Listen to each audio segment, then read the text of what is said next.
గలాలు కనుమరుగైపోయాయా? ఇప్పుడెందుకు ఈ ప్రశ్న? నీళ్లు, నిధులు, నియామకాలు అంటూ ఉద్యమించిన వారికి పాఠాలు చెబుతారట. దేశానికి తమ పాలనే మోడల్ అని చెప్పుకున్న కేసీఆర్ కుటుంబం తాజాగా తెలంగాణ యువతకు ప్రశ్నించడం నేర్పుతుందట. రాజకీయ శిక్షణా తరగతులు నిర్వహిస్తామని చెబుతుంది. 10 ఏళ్ల ఏలుబడిలో చైతన్యరహితం అనుకుంటున్నారో ఏమో గానీ తెలంగాణ జాగృతి ఆధ్వర్యంలో తెలంగాణ యువతకు ప్రశ్నించడంపై, రాజకీయాలపై శిక్షణ ఇస్తామని కవిత చెబుతుండటం ఆసక్తి రేపుతుంది. ఆ వివరాలేంటో ఇప్పుడు చూద్దాం.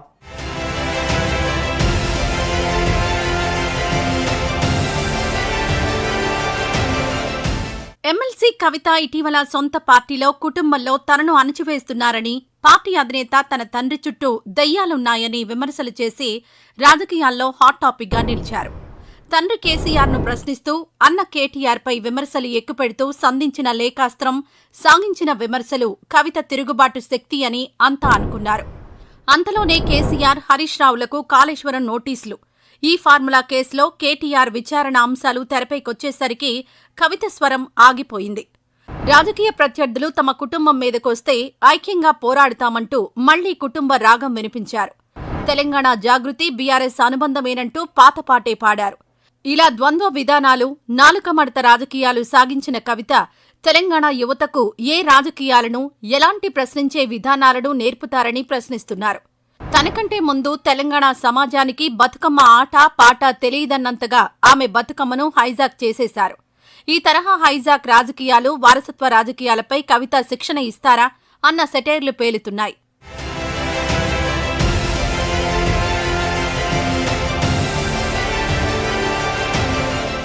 పదేళ్లుగా కవిత పార్టీ, కుటుంబమే తెలంగాణను ఏలింది. తొలి ప్రభుత్వంలో ఒక్క మహిళా మంత్రి కూడా లేరు. ఎస్సీ, బీసీ, ఎస్టీలకు అధికారంలో, పార్టీలో సామాజిక న్యాయం దక్కలేదని పలువురు గుర్తు చేస్తున్నారు. ప్రగతి భవన్ గడీ పాలనను, కేసీఆర్ ప్రభుత్వ విధానాలను ప్రశ్నిస్తూ అనేక పోరాటాలు తెలంగాణ సమాజం చేసింది. వాటిని ఎక్కడికక్కడ అణచివేశారు. ఆర్టీసీ కార్మికుల సమ్మె ఎందుకు జరిగింది అని కవిత ప్రశ్నించడం నేర్పుతారా? ఆ సమ్మెను ప్రభుత్వం ఎంత దుర్మార్గంగా అణచివేసిందో నేర్పిస్తారా? మున్సిపల్ కార్మికుల సమ్మె విషయంలో అనుసరించిన దమన నీతిని వివరిస్తారా? ఆఖరుకు స్వరాష్ట్ర ఉద్యమానికి వేదికైన ఇందిరా పార్క్ ధర్నా చౌక్ను సైతం ఎత్తివేసింది. గ్రూప్ పరీక్షలలో అక్రమాలపై, ప్రశ్నాపత్రాల లీకేజీలకు వ్యతిరేకంగా, బదిలీల కోసం ఉద్యోగ, ఉపాధ్యాయులు న్యాయమైన పరిహార పునరావాసాల కోసం భూ నిర్వాసితులు చేసిన పోరాటాలన్నీ తెలంగాణ సమాజానికి సహజంగానే ఉన్న ప్రశ్నించే చైతన్యానికి ప్రతీకలుగా నిలిచాయని ప్రజా సంఘాలు గుర్తు చేస్తున్నాయి.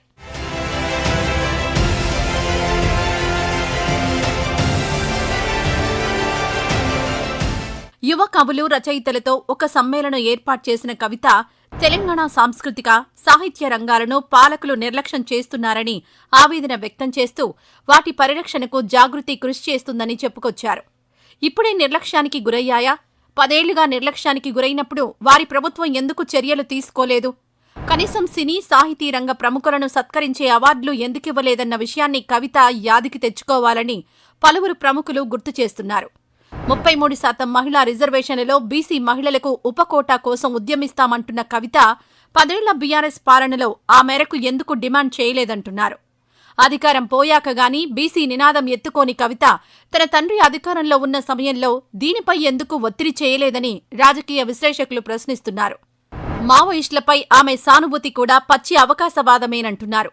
కేసీఆర్ 10 ఏళ్ల పాలనలో మావోయిస్టుల అణచివేత లేదు, ఎన్కౌంటర్లు లేవు అన్నట్టు కవిత అమాయకంగా మాట్లాడుతున్నారని అంటున్నారు.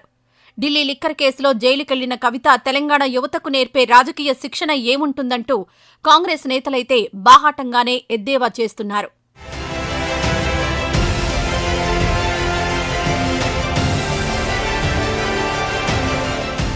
బీఆర్ఎస్ పాలన దేశానికి రోల్ మోడల్ అని పదే పదే కేసీఆర్, కేటీఆర్, హరీష్ రావు, కవిత చెప్పేవారు. అప్పులు అమాంతం పెరిగిపోయాయి. ధరణితో రైతుల భూములు దోపిడీకి గురయ్యాయి. దానిని అడ్డం పెట్టుకుని బీఆర్ఎస్ ప్రజాప్రతినిధుల ఆస్తులు పెరిగాయి. కాళేశ్వరం కూలిపోయింది. 100 మంది నేతల ఫోన్లు ట్యాప్ చేశారు. గొర్రెల పంపిణీలో అవినీతి, విద్యుత్ కొనుగోలు ఒప్పందాల్లో అవకతవకలు, థర్మల్ ప్లాంట్ల నిర్మాణాలలో అవినీతి సహా ఇప్పటికే అనేక అంశాలను కాగ్ సహా ఎన్డీఎస్ఏ, విజిలెన్స్ విచారణ కమిటీలు ఎత్తిచూపాయి. ఇక కమిషన్లు కూడా అదే దిశగా అక్రమాల నిగ్గు తేల్చబోతున్నాయి. ఈ పరిస్థితుల్లో వారి పాలన రోల్ మోడల్ అనడమేంటి? దానిపై తెలంగాణ యువత నేర్చుకోవాల్సిందేంటి? ప్రశ్నించాల్సింది ఎవరిని అని ఒక సీనియర్ రాజకీయ విశ్లేషకుడు అన్నారు.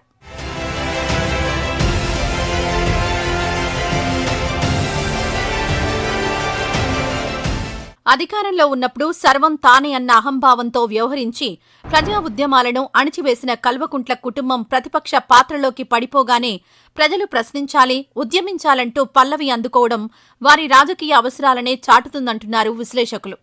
10 ఏళ్ల బీఆర్ఎస్ పాలనలో ప్రభుత్వ పాఠశాలలు, యూనివర్సిటీలు నిర్వీర్యమయ్యాయని, గురుకులాలు అద్దె భవనాలకే పరిమితమయ్యాయని, డబుల్ బెడ్రూంలు కట్టక, కొత్త రేషన్ కార్డులు లేక పేదలు నానా అవస్థలు పడ్డారని అంటున్నారు.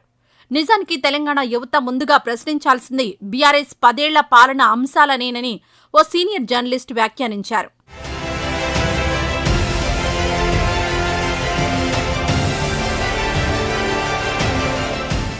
రాష్ట్ర ముఖ్యమంత్రి రేవంత్ రెడ్డిని విమర్శించే క్రమంలో BRS working president KTR Chittinaidu, Ghajini, Aparichitudu వంటి పదాలు తిట్టిపోశారు.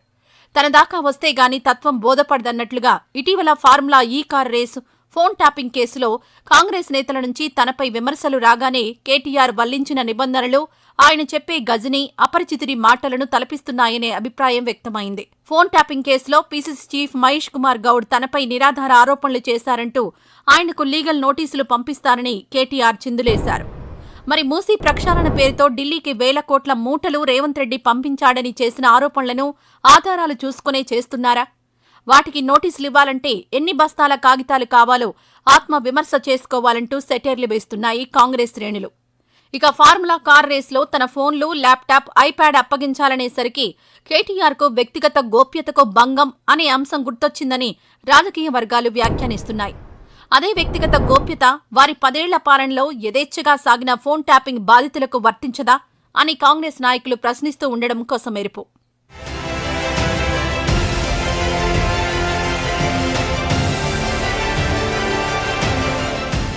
ఏపీలో కూటమి సర్కార్ ఏడాది